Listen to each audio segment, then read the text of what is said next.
تبارك الذي نزل الفرقان على عبده ليكون للعالمين نذيرا. الحمد لله الحمد لله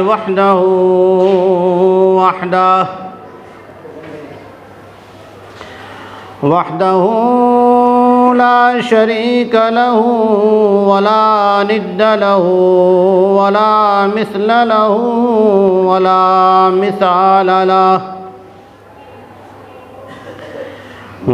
مثال له ولا شبه له ولا نظير له ولا وزير له. الذي لم يتخذ صاحبة ولا ولدا، ونشهد أن سيدنا وسندنا وشفيعنا ومرشدنا ومحبوبنا ومحبوب ربنا وطبيبنا وطبيب قلوبنا ومدنينا وهاشمينا وقريشينا، إمام الأتقياء وسيد الأنبياء محمد المصطفى، وعلى أهل بيته الطيبين الطاهرين، وعلى أزواجه أمهات المؤمنين، وعلى أصحابه المفلحين المهتدين، وعلى أولياء أمته أجمعين إلى يوم الدين.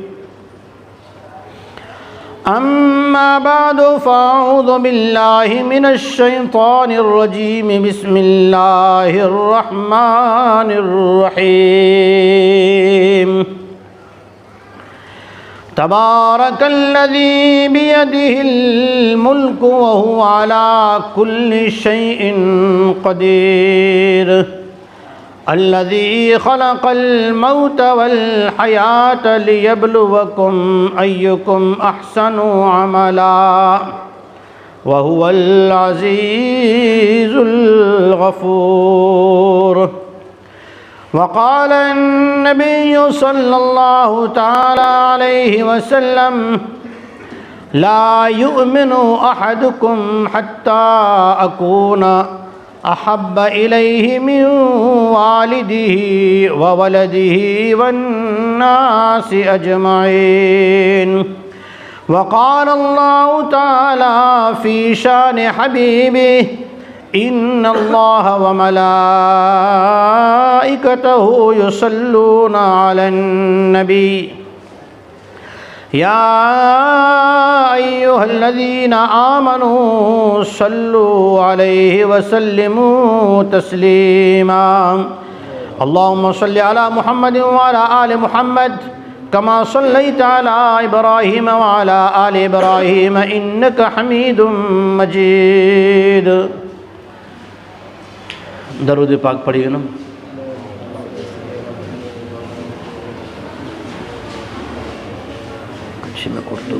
اردو میں زیادہ لوگ کچھی ہوتے ہیں، بہت سی مرتبہ دل کرتا ہے کچھی میں بات کریں، لیکن اردو میں ہی عام طور پہ بات سنی جاتی ہے. اس لیے بزرگوں، نوجوان دوستوں، قوم کے ذمہ داروں، جس مجلس میں آج ہم اور آپ تشریف لائے ہیں، کسی کے غم میں شریک ہونے کے لیے حاضر ہوئے ہیں، یہ مجلس، یہ جمع ہونا، یہ ان کے گھر پر آ کر ان کے دکھ میں شریک ہونا کیوں ہوا؟ اس کی وجہ کیا؟ کیوں آئے؟ اس کا سبب کیا بنا؟ Any reason? وجہ کیا ہے؟ تو میرے دوستو، وجہ یہ ہے کہ ایک آدمی اپنی زندگی، ایک عورت اپنی زندگی مکمل کر کے جو مقدر میں اللہ نے اسے حیات دی تھی، جتنا دانا پانی دنیا میں لکھا تھا وہ پوری کر کے پھر دنیا سے رخصت ہو گئے، اسے موت کہتے ہیں۔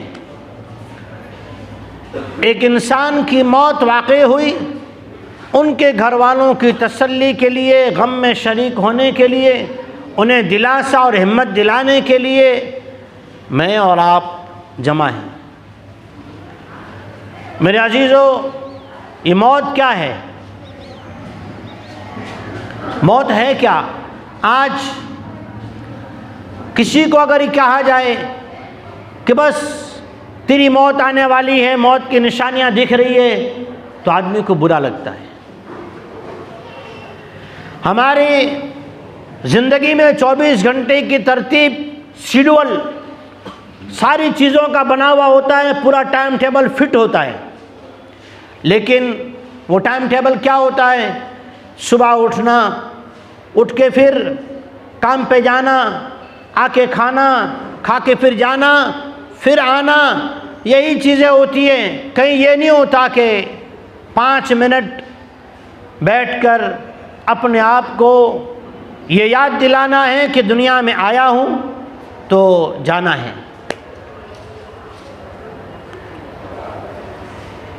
دنیا میں جو بھی آیا اسے جانا ہے، پھر موت ہے کیا؟ اللہ رب العالمین نے مجھے اور آپ کو پیدا بعد میں کیا، پہلے ہمارا وجود نہیں تھا، میں اور آپ تھے نہیں، پھر اللہ نے ہم کو پیدا کیا، اور پھر ہمارے اوپر موت کا جام پینے کا دن آئے گا، اور پھر سے ہم بکھر جائیں گے، مٹی ہو جائیں گے۔ ہماری پیدائش کیا ہے؟ هل أتى على الإنسان حين من الدهر لم يكن شيئا مذكورا إنا خلقنا الإنسان من نطفة أمشاج نبتليه فجعلناه هميئا بصيرا۔ ہم بکھرے ہوئے تھے، ایک منی کے قطرے سے اللہ کا قرآن کہتا ہے ہم پیدا ہوئے، اور وہ قطرہ جس غذا سے، جس کھانے پینے اناج سے، جس فروٹ سے، جس ڈرائی فروٹ سے، جن کھانوں سے بنا وہ اناج زمین میں بکھرا ہوا تھا، وہ لقمہ بن کے باپ کے منہ میں گیا، اور پھر ماں کے پیٹ، پھر باپ کی صلب میں، کمر میں، اس لقمے سے اللہ کے حکم سے ایک قطرہ منی بنا۔ میں اور آپ کیا ہیں؟ اسے قرآن کھول کے بیان کرتا ہے۔ ہم کیا ہیں؟ بکھرے ہوئے ہیں، کہیں پھلوں میں، کہیں پھولوں میں، کہیں غذاؤں میں، کہیں دودھ میں۔ پھر کیا بنتے ہیں؟ یخرج من بین الصلب والترائب، باپ کی کمر میں وہ قطرہ آیا، وہاں سے نکل کے ماں کے رحم میں گیا، وہاں سے ایک اچھا خاصا انسان اللہ نے بنایا، اور پھر آج ہم دنیا میں رہ بس رہے تو کیا کر رہے ہیں؟ بھول گئے اپنے آپ کو کہ میں اور آپ بنے نہیں۔ اللہ رب العالمین نے ہماری ماں کے پیٹ میں ہماری پرورش کی ہے۔ ماں باپ تو دنیا میں آنے کے بعد ہماری دکھ سکھ کی خیر خبر لیتے ہیں۔ اللہ وہ ہیں جو ماں کے پیٹ کے اندر ہماری تربیت دیکھ بھال کرتا ہے۔ یا ایھا الانسان ما غرک بربک الکریم، اللہ بندے سے کہتا ہے۔ یہ جملہ کیسا ہے؟ اس کو سمجھنے کے لیے اپنے آپ میں غور کیجئے۔ ایک آدمی کا ایک ہی بیٹا ہو، بچپن سے بیماریوں میں، دکھوں میں، تکلیفوں میں، حالات میں، سردی گرمی میں اسے پال پوس کے بڑا کیا۔ کبھی باپ نے یہ نہیں سوچا میں پیٹ بھر کے کھاؤں، اچھا کپڑا پہنوں، اچھی گاڑی لوں، مکان کو کلر کراؤں، نہیں، میری اولاد سکھی رہے۔ وہ بیٹا جس پر باپ نے اپنی ساری جوانی کے ارمان کو قربان کر دیا، ماں نے اپنا دکھ سکھ اس پہ فدا کر دیا، کبھی سکھ چین سے اچھا لقمہ نہیں کھایا، اچھے بستر پہ نہیں سوئی، یہ ماں باپ اپنے اولاد کو پڑھا لکھا کے کاروبار دے کر اپنا سارا جتنا بھی مال ہے ان کے حوالے کر کے، اور پھر سوچتے ہیں میرا بیٹا خوش ہے تو میں خوش ہوں۔ اچانک ایسا ہوتا ہے وہ بیٹا بیوی کی بات میں آ کر، اپنے دوستوں کی فرینڈ شپ کی بات میں آ کر اور کیا کہتا ہے، ابا میں تو فلاں گاؤں رہنے جا رہا ہوں، تمہارے ساتھ میں رہ نہیں سکتا، یہ میری اماں میری بیوی کو پریشان کرتی ہے، تم بار بار تو ٹوکتے رہتے ہو، میں تنگ آ گیا ہوں۔ جب یہ بیٹا اپنے ماں باپ کو، بوڑھے ماں باپ کو چھوڑ کے گھر کی دہلیز سے روانہ ہوتا ہے، ماں باپ سے پوچھو دل پہ کیا گزرتا ہے، کیسا دکھ لگتا ہے، آنکھیں آنسو تھما نہیں سکتی، آدمی ہچکیانے کے روتا ہے، اور پھر اپنے بھائی کو، اپنے رشتہ دار کو بلا کے کہتا ہے میرے بیٹے کو سمجھاؤ، میں نے کتنے دکھ اٹھائے اس کے لیے۔ ماں کہتی ہے میں نے تجھے کوکھ میں پالا، تجھے کندھوں پہ اٹھایا، آج تو ہمیں چھوڑ کے چل دیا۔ اس دکھ کو دنیا دیکھتی ہے، عرش میں بیٹھنے والا رب جب یہ بندہ جسے اللہ نے ماں کے پیٹ میں پرورش کی، دنیا میں آنے کے بعد اس کی دیکھ بھال کی رحمت اور شفقت باپ کے دل میں، ماں کے دل میں ڈالی، جب یہ اولاد، جب یہ بندہ، جب یہ اللہ کا پیدا کیا ہوا انسان اللہ کے در کو، اللہ کے گھر کو، اللہ کے محبوب سرکار دو عالم تاجدار مدینہ محمد مصطفیٰ صلی اللہ علیہ وسلم کی سیرت و سنت کو ٹھکرا کے جب روانہ ہوتا ہے، اپنی چاہت جینے چلتا ہے، تو اللہ آواز دیتا ہے، یا ایھا الانسان، اے انسان، ما غرک بربک الکریم، اس رب سے تجھے کس نے غفلت میں ڈالا، الذی خلقک، تیری ماں اور باپ کو پتہ نہیں تھا کہ تو بیٹا ہوگا یا بیٹی، اللہ نے تجھے اپنی ماں کے پیٹ میں بنایا، خلقک فسواک، ہڈیاں جوڑی، تیری آنکھ، کان، ناک اور دماغ بنائے، فعدلک، سارا جسم بن گیا، فی ای صورت ما شاء رکبک، اللہ نے بہترین شکل و صورت عطا فرمائی۔ اس اللہ نے ہمیں یہ زندگی دی نا، پہلے ہم پر موت تھی، ہم تھے نہیں، اللہ نے ہمیں انسان بنایا، بنانے کے بعد سب سے پہلا سبق سکھایا نا، آج وہ سبق امت بھول گئی۔ سب سے پہلا استاد اللہ ہے، ہمارا سکھانے والا سب سے پہلا اللہ ہے۔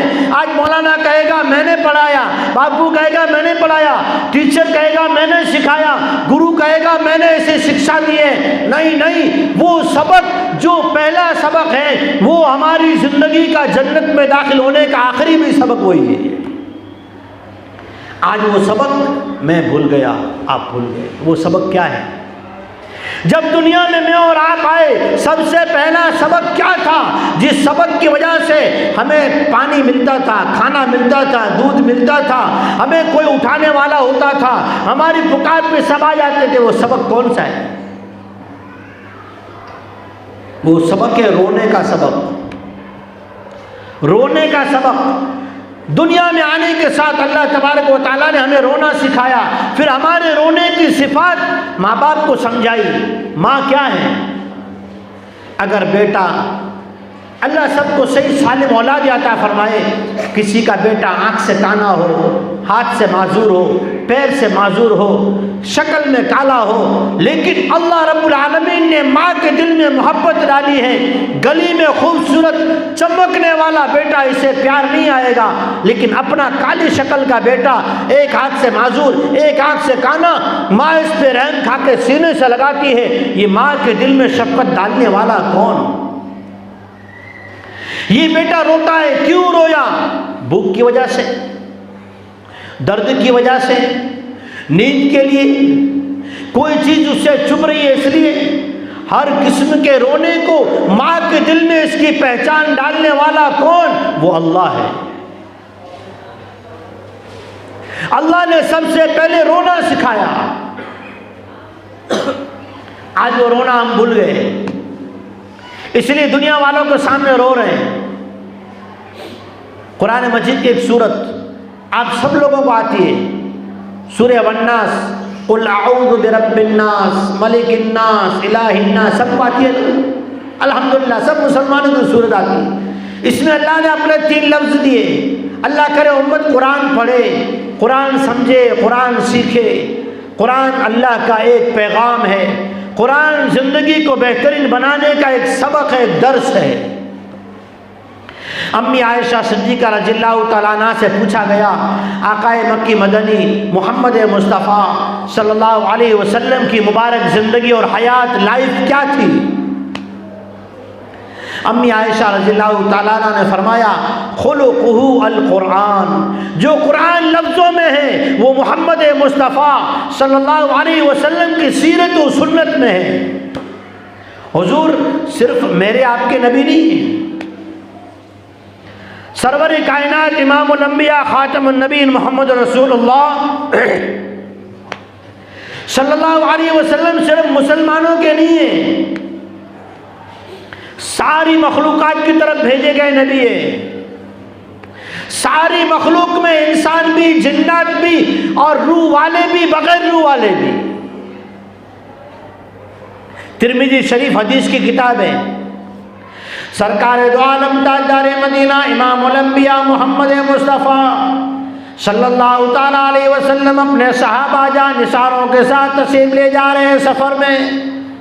راستے میں ایک چھوٹے سے پرندے نے دیکھا، رحمت والا نبی، شفقت والا نبی آ رہا ہے، مخلوق پہ رحم کرنے والا، مخلوق کے ہمدردی میں دکھڑا رونے والا، غمخاروں کو دلاسا دینے والا، یتیموں کے سر پہ ہاتھ پھیرنے والا، مسکینوں کا سہارا بننے والا، غریبوں کی مدد کرنے والا، لڑنے والوں میں صلح کرانے والا، بھاگ جانے والوں کو منت سماجت کر کے لانے والا، دشمنی کرنے والوں کو دعائیں دینے والا نبی آ رہا ہے۔ کس نے دیکھا؟ انسان نے نہیں، جنات نے نہیں، ایک پرندے نے، چھوٹا سا پرندہ۔ ترمذی شریف حدیث کی کتاب ہے، حضور علیہ الصلوۃ والسلام کے سامنے آ کر زمین پہ وہ پرندہ گرتا ہے، زمین میں الٹ پلٹ ہونے لگتا ہے، اپنے پر بچھا کے، اور وہ اپنی شکایت اور اپنا شکوہ، اپنا سوال، اپنا دکھڑا، اپنا درد سناتا ہے۔ حضور صحابہ سے دریافت کرتے ہیں، اے میرے صحابہ، کس نے اس ماں کو اپنے بچوں سے جدا کر دیا؟ صحابہ کہتے ہیں، یا رسول اللہ صلی اللہ علیہ وسلم، اس کا گھونسلہ، اس کا پنجرا، اس کا گھر جو ہم نے دیکھا تھا، اس کے 2 بچے تھے، وہ بچے ہم نے اٹھا لیے۔ آقا کریم رحمت للعالمین محمد مصطفیٰ صلی اللہ علیہ وسلم کی آنکھیں نمدیدہ ہو گئی۔ آپ نے فرمایا، اس کے بچے تلاش کر کے اسے لوٹا دو، اس لیے کہ یہ پرندہ مجھ سے شکایت کر رہا ہے کہ اس کے بچے کسی نے چھین کے اسے تکلیف پہنچائی۔ آج اس نبی جس نے پرندوں کے رحم کو سنا، پرندوں کے درد و دکھ کو سنا، آج ہم اپنے ماں باپ کو ستاتے ہیں، اس نبی کا دل کیسا دکھتا ہو؟ آج ہم اپنے پڑوسی بھائی کو ستاتے ہیں، اس نبی کو جب یہ خبر دی جاتی ہوگی پیر و جمعرات کو، اس نبی کے دل پہ کیا گزرتی ہوگی؟ ایک مرتبہ تشریف لے جا رہے ہیں صحابہ کرام رضی اللہ تعالیٰ عنہ مجمعین کے ساتھ، راستے میں ایک اونٹ آیا، حضور علیہ الصلوۃ والسلام کو دیکھا، رحمت والے نبی کو دیکھا، اونٹ نے لمبی گردن کی، گھٹنے ٹیکے بیٹھ گیا، لمبی گردن کر کے حضور کو سلام کرتا ہے۔ اونٹ رو رہا ہے، حضور بیٹھ گئے، کان پر ہاتھ پھرایا، چہرے پہ ہاتھ پھرایا۔ ارے ہم تو اپنے بھائی دکھڑا رو رہا ہے، اس کے چہرے پہ ہاتھ نہیں پھراتے، اسے دلاسا نہیں دیتے، اس کے دکھڑے میں شریک نہیں ہوتے، کہتے اپنا بھگت رہا ہے۔ کیا کہتے؟ کیے کو بھگت رہا ہے۔ ارے دوستو، یہ مت کہو، جو جانے والا بیمار ہوا، جو آدمی تکلیف میں ہے، وہ تکلیف میں ہے کون؟ وہ مسلمان ہے، وہ ایمان والا ہے۔ ایمان والے کی شان میں نے آپ نے نہیں پہچانی۔ بخاری شریف جلد اول ابو درداء رضی اللہ تعالیٰ عنہ روایت کرتے ہیں، قال النبی صلی اللہ تعالیٰ علیہ وسلم، ما من مسلم يصيب من نصب ولا وصب ولا هم ولا غم حتى الشوكة يشاكها إلا كفر الله به من خطاياه۔ حضور علیہ الصلوۃ والسلام رحمت والے نبی فرماتے ہیں اگر کوئی مسلمان کسی مسلمان کو، کسی ایمان والے کو کوئی غم یا غم کا وہم، کوئی تکلیف یا تکلیف کی خبر، کوئی ٹینشن یا ٹینشن کا میسج، کسی بھی طرح کی آنے والی کوئی تکلیف یا اس کے بارے میں کوئی سے میسج یا خبر ملی ہے، اس پر بھی اللہ مسلمان کے، ایمان والے کے گناہ کو معاف فرماتے ہیں۔ حتی الشوکۃ یشاقها الا کفر اللہ بہ من خطایا، یہاں تک کہ کانٹا چبھ جائے، کانٹا گھس جائے نہیں، کانٹا چبھ جائے، کانٹے کا سر لگ جائے، ذرا سی سوئی چبھ جائے، اللہ فرماتا ہے، اللہ کا نبی کہتا ہے کہ اس مسلمان کا اللہ گناہ معاف کر دیتا ہے۔ ہم نے مسلمان کو کیا جانا؟ حضور معراج سے تشریف لائے، یہ رجب کا مہینہ معراج کا مہینہ ہے نا، معراج سے تشریف لائے، امی عائشہ رضی اللہ تعالیٰ عنہا، حضور کے گھر والی، صدیق اکبر رضی اللہ تعالیٰ عنہ کی بیٹی وہ عائشہ جن کی باری میں اللہ کا سلام آتا ہے۔ عزیزو ایک بات یاد رکھیں، اللہ تعالیٰ نے عورتوں کو کیا مقام دیا ہے میں اور آپ تصور نہیں کر سکتے۔ حضور کو نبوت ملی، وحی کے الفاظ نازل ہوئے، بخاری شریف کی ابتدا ہوتی ہے باب کیف کان بدء الوحی علی النبی صلی اللہ علیہ وسلم، وحی کے الفاظ سے ابتدا ہوتی ہے، حضور پر وحی نازل ہوئی، حضور گھر پر آئے، بچپن سے لے کر بچپن تک کے حضور کے دوست کون ہیں؟ ابو بکر صدیق رضی اللہ تعالیٰ عنہ، ہر وقت ساتھ رہنے والے، آپ کے دوست ہیں۔ آدمی مرد اپنی خبر، اپنے کو ملی ہوئی کوئی چیز سب سے پہلے دوستوں کو سناتا ہے، گھر میں خبر تو بعد میں آتی ہے۔ لیکن نبی الانبیاء، خاتم النبیین، امام الانبیاء، شفیع المذنبین محمد مصطفیٰ صلی اللہ علیہ وسلم کو وحی کے الفاظ ملے، نبوت کا اعلان ہوا، حضور نے پہلے آ کر امی خدیجہ رضی اللہ تعالیٰ عنہ کو وحی سنائی اور کہا میں اللہ کا رسول ہوں، اللہ نے مجھ پہ قرآن اتارنا نازل شروع کیا ہے۔ امی خدیجہ رضی اللہ تعالیٰ عنہ عورت ہے، سب سے پہلے حضور کی نبوت کی گواہی دینے والی عورت ہے، سب سے پہلے حضور کے نبی کے دین پر مال قربان کرنے والی عورت ہے، سب سے پہلے نبوت کو دلاسا دینے والی عورت ہے، سب سے پہلے نبوت کی شان کو بیان کرنے والی عورت ہے، سب سے پہلے نبی کی صداقت کو ماننے والی عورت ہے۔ امی خدیجہ رضی اللہ تعالیٰ عنہ کے پاس اتنا مال تھا، اتنا کاروبار تھا، مکہ کے لوگ تجارت کرنے ملک شام اور یمن، لإیلاف قریش ایلافہم رحلۃ الشتاء والصیف، گرمیوں کے اندر ملک شام ٹھنڈا ہے وہاں جاتے، سردیوں میں یمن گرم ہے وہاں جاتے۔ اللہ کہتا ہے مکہ والو گرمی میں سردی میں تمہارے کاروبار کا انتظام کیا، اس پر اللہ کا شکر ادا کر کے عبادت کرو، فَلْيَعْبُدُوا رَبَّ هَذَا الْبَيْتِ۔ امی خدیجہ رضی اللہ تعالیٰ عنہ ایسی کاروباری عورت تھی، یعنی تجارت کرنے والی، خود کبھی نہیں گئی۔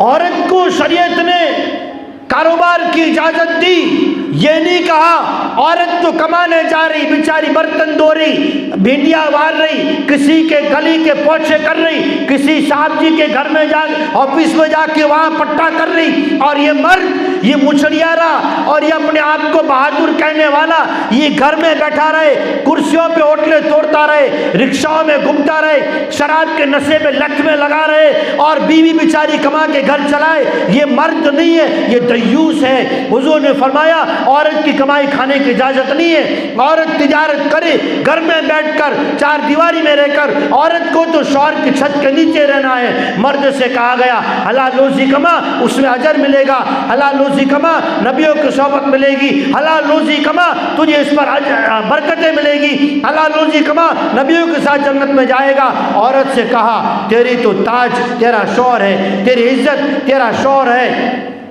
تیری پناہ تیرا شوہر ہے، تیرا دکھڑا سننے والا تیرا شوہر ہے، تجھے اپنی ساری دارس اپنی خواہشات سنانے کے لیے تیری گود تیرا شوہر ہے۔ آج اس عورت کو ہم مسلمانوں نے بھی بازار کے حوالے کیا، دکانوں کے حوالے کیا، صاحبوں کے حوالے کیا، برتن دھونے کے حوالے کیا، گلی پوچھے کرنے کے لیے حوالے کیا، ہاسپٹلوں کی صفائی کے حوالے کیا۔ حضور نے تو اس عورت کو شوہر کے ذمے لگا کے اسے تاج پہنایا تھا، تاج۔ امی خدیجہ وہ مالدار عورت ہے۔ مکہ والے جب تجارت کرنے جاتے تو تمنا کرتے خدیجہ کا مال مل جائے تو ہماری سیلس مین میں 4 چاند لگ جائے۔ شام میں جائیں گے، خبر ہوگی خدیجہ رضی اللہ عنہا کا مال آیا ہے، وہیں سے بک جائے گا۔ اوروں کا مال وہاں لاری لگانی پڑے گی، وہاں چادر لگانی پڑے گی، وہاں چوپاٹی پہ کھڑا ہونا پڑے گا۔ خدیجہ کا مال آیا تو نام لے کر ہی بک جاتا تھا۔ سب سے پہلے عورت، ابھی نماز نہیں آئی، ابھی روزہ نہیں آیا، ابھی زکوٰۃ نہیں آئی، ابھی پردہ نہیں آیا، ابھی صدقے کا حکم نہیں آیا، ابھی حج کا حکم نہیں آیا، ابھی عمرے کا حکم نہیں آیا، ابھی تو کوئی شریعت نازل نہیں ہوئی، لیکن امی خدیجہ رضی اللہ تعالیٰ عنہ عورت ہے، کہتی اللہ کے رسول، آپ اللہ کے رسول ہیں، آپ کو کوئی تکلیف نہیں ہوگی۔ کیوں نہیں ہوگی؟ عورت، آج ہم نے گھر میں عورتوں کو قید کر رکھا، ہم نے انہیں دین نہیں سمجھایا، قرآن نہیں بتایا، شریعت نہیں بتائی، نبی علیہ الصلوۃ والسلام کے پیارے گھرانے کی سیرت نہیں سنائی۔ امی خدیجہ کہتی ہے آپ غم میں رہنے والوں کو دلاسا دیتے ہیں، یتیموں کی مدد کرتے ہیں، مسکینوں کی مدد کرتے ہیں، لڑنے والوں میں صلح کراتے ہیں، آگ میں لمب نہیں ڈالتے، کیروسین نہیں ڈالتے، ذرا سا کوئی آپس میں لڑا نہیں، اللہ رحم فرمائے۔ ہم اتنی دوریاں بنوا دیتے ہیں کہ جڑنے کے کوئی راستے باقی نہیں رہتے۔ امی خدیجہ رضی اللہ عنہ دلاسا دے رہی، سارا مال خرچ ہو گیا۔ ایک وقت وہ آیا، ایک مرتبہ رحمت عالم جناب محمد مصطفیٰ صلی اللہ علیہ وسلم گھر میں تشریف لائے۔ حضرت خدیجہ رضی اللہ عنہ نماز پڑھ رہی ہے۔ کیا کر رہی؟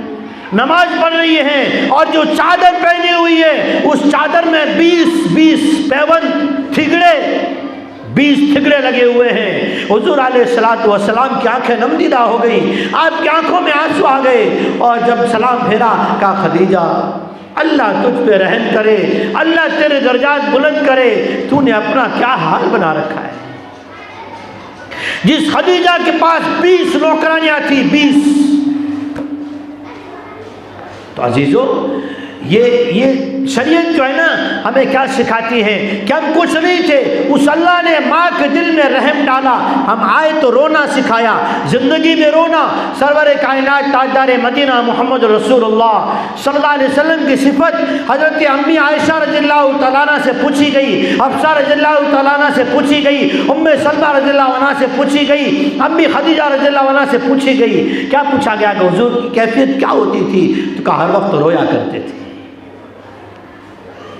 مستدرک حاکم کی روایت ہے، اللہ کے نبی علیہ الصلوۃ والسلام نے قیامت کی نشانیاں سنائی، جو آج ہم دیکھ رہے ہیں وہ ساری نشانیاں۔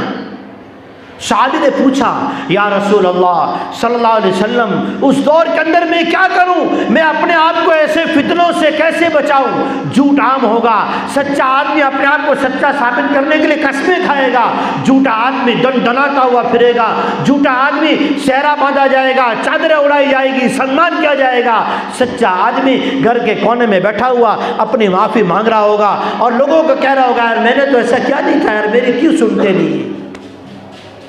امانت دار کو آدمی خائن کریں گے، اور جو امانتیں کھا جاتا ہوگا اس کے پاس سماج کا حساب رکھیں گے، جو زمینیں ہڑپ کرتا ہوگا اسے امانت دار بنا کے ٹھیکیدار بنائیں گے، جو بیچارہ ایک ایک کوڑی کا حساب دے گا اسے کہیں گے تو کم کرے جو لائق نہیں ہے۔